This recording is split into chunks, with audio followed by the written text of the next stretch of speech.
we're so pleased to feature this edition of Matter of Law. Our guest and friend and attorney extraordinaire is back with us, Luke Rosignol. Good morning.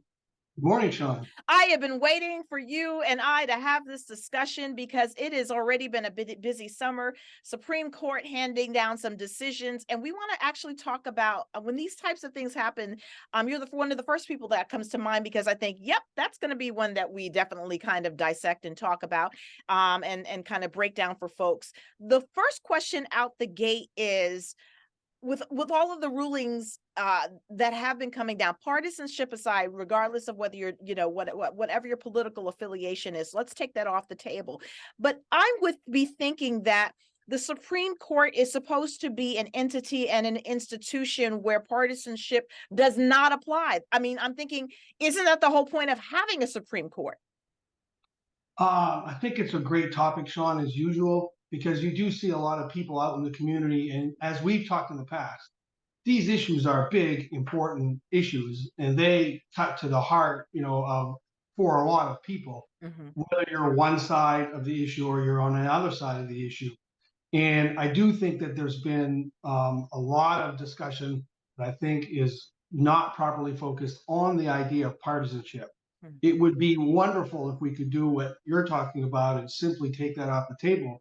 But we can't, or we don't do it strongly enough. So we talk about partisanship versus neutrality and those sorts of things. Those are wonderful things to bring up to talk about what is the role of the U.S. Supreme Court, or to some extent, to a lower level, if you're within your own state, the state Supreme Court, right? Those are appellate courts. Right. And so when we talk about the U.S. Supreme Court, it is a co-equal branch of government. And it is designed by the framers to be a check and a balance against the other co-equal branches of government.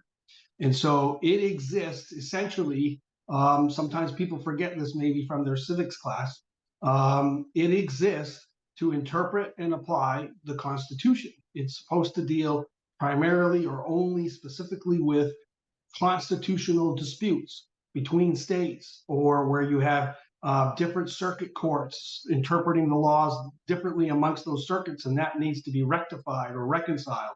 That's what the Supreme Court exists to do. It is supposed to resolve those tough questions sort of on a national level. Mm-hmm. Now, it doesn't always do that perfectly because it is made up of human beings, and maybe not so much a partisanship aspect of its existence, but there is built into the design by the framers a political component of that.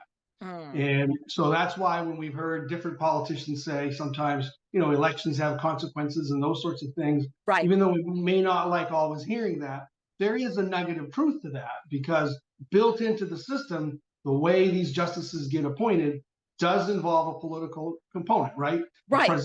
The president selects, the Senate advises and consents and has its, sort of role in getting these justices appointed. So there is a political component. So because there's a political component, it relies on the people who are involved in that political process as to how they are going to deal with the partisanship. So it can be political. It doesn't have to be partisan, but obviously, at least since the 70s with Robert Bork, there has been a partisan political component to it. But I feel like just in the past couple of years, never have we seen it so openly and so blatantly. And where does fairness come into play? Because I think for people and these issues that relate to them, there used to be a feeling of, if I can fight this to the state Supreme Court and I can take this perhaps to the ultimate Supreme Court and perhaps, neutrally have my issue heard before a group of people who may, based on the letter of the law, rule in my favor or rule against me. But now I feel like, and I'm playing devil's advocate, people feel like I have, depending on the political affiliation or the political ties of whoever put the justices in there, they already know what direction and how they lean on certain issues. So that will decide how they will decide on certain cases. And I just feel like, doesn't that negate the whole idea of what Supreme Court and what state Supreme Courts are all about? Where does fairness come into play? So fairness is a bigger picture. I think to some degree, some of the terminology, maybe instead of partisanship or neutrality, I think the biggest component of any court is the idea of impartiality. Hmm. And that might sound like we're splitting hairs a bit, but in fact, that is an important component, at least in my view. So I'm not necessarily looking for a court. I'm going to be careful how I say this, but I'm not necessarily, if I'm being technical, Right. I'm not necessarily looking for a court to be perfectly fair.